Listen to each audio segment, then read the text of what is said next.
Mikale eza première fois tout le monde a bâti la biso bato ya nation ya États-Unis na ba gouvernement na biso presque l'équipe mais pour ngai je ne vois pas le logo échanger pour un tu as déjà ba loba que non biso tozali ba pays indépendant toza na dépendance ya pays moroté tout donc koya na rien ne change pour un an le gouvernement a vu sur respecter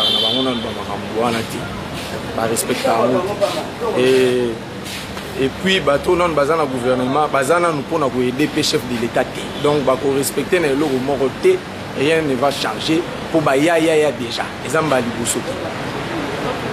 Merci beaucoup. Maman pour un envoyé spécial il y a Donald Trump pour la biso peuple congolais les non événements.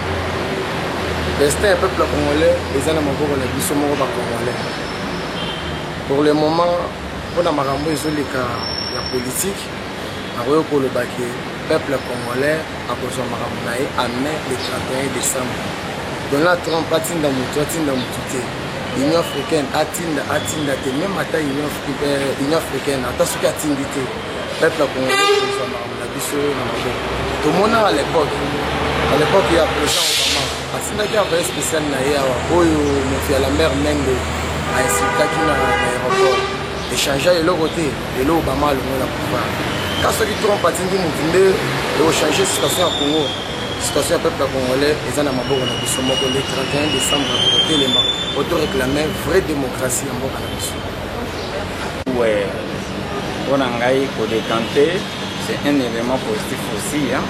Après quoi apporter un plus mais beaucoup plus les alliés apport par rapport à la pression oyo opposition au sala donc arriver na les alliés un coup de pouce donc un coup de pouce par rapport à la pression opposition au sala parce que vous allez bloquer calendrier électoral limité délai bazoko prolonger en gros cas ils ont fait 160 combien de jours comme 500 et quelques donc arriver naïe et c'est parmi la solution et puis pour faire un coup de pouce pour appuyer par effort oyo par opposition ça là na par effort par posture de départ donc c'est un coup de pouce.